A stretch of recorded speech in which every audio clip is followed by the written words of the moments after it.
জন্ম বাংলাদেশে, দুই বাংলার মানুষের জন্যই উৎসর্গীকৃত তার জীবন। দেশের গণ্ডি পেরিয়ে বিদেশের মাটিতেও অগণিত মানুষের সাহায্যে পাশে দাঁড়িয়েছেন তিনি। রামকৃষ্ণ শরণম রামকৃষ্ণ শরণম রামকৃষ্ণ শরণম শরণে প্রভু রামকৃষ্ণ। বন্যা হোক বা কোনো প্রাকৃতিক বিপর্যয়, রামকৃষ্ণ মঠ ও মিশনের ভূমিকা কারো অজানা নয়। আর সেই কর্মকাণ্ডের গান্ধারী ছিলেন স্বামী আত্মস্থানন্দজি মহারাজ, রামকৃষ্ণ মঠ ও মিশনের 15তম প্রেসিডেন্ট মহারাজ।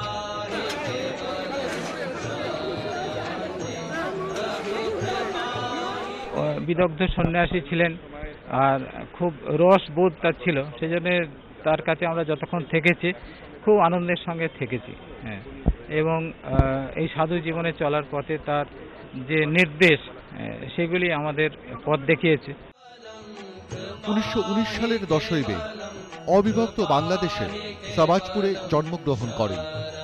1938 সালে বিজনানন্দ মহারাজের কাছে দীক্ষা নেন।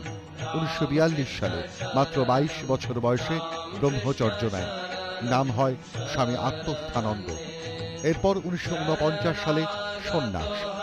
ওই বছরই বেলুর মঠ ও মিশনের সঙ্গে যুক্ত হন। তারপর শুধুই আর্তের পাশে দাঁড়ানো, সেবাকেই জীবনের পরম ধর্ম হিসেবে বেছে নিয়েছিলেন তিনি। দেশে বিদেশে নানা সময় মানুষের সেবায় ছুটে গেছেন। 1952 সালে রাঁচি রামকৃষ্ণ মিশনের অ্যাসিস্ট্যান্ট সেক্রেটারি হন। 1958 সালে তৎকালীন রেঙ্গুন সেবাশ্রম হাসপাতালে দায়িত্ব নেন। কবছর পর সেখানে সেনার হাতে ক্ষমতা চলে যাওয়ায় দেশে ফিরে আসেন। 1966 সালে গুজরাতের রাজকোট রামকৃষ্ণ মিশনের প্রধান হন তিনি। 1973 সালে রামকৃষ্ণ মঠ ও মিশনের পরিচালন সমিতিতে তাকে অন্তর্ভুক্ত করা হয়। 1975 সালে রামকৃষ্ণ মঠ ও মিশনের সহকারী সম্পাদক হন স্বামী আত্মস্থানন্দজি মহারাজ। 1992 থেকে 1997 তিনি ছিলেন সহকারী সভাপতি।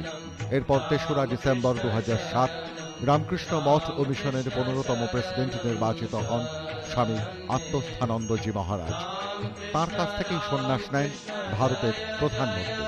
আত্মস্থানন্দজির কথাতেই রাজনীতিতে আসেন নরেন্দ্র মোদী। বিভিন্ন সময় দীক্ষাগুরুর সঙ্গে দেখা করতে ছুটে গেছেন Narendra Modi.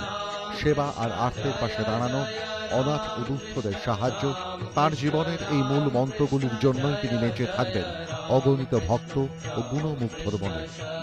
Bureau report, ETV news Bangla.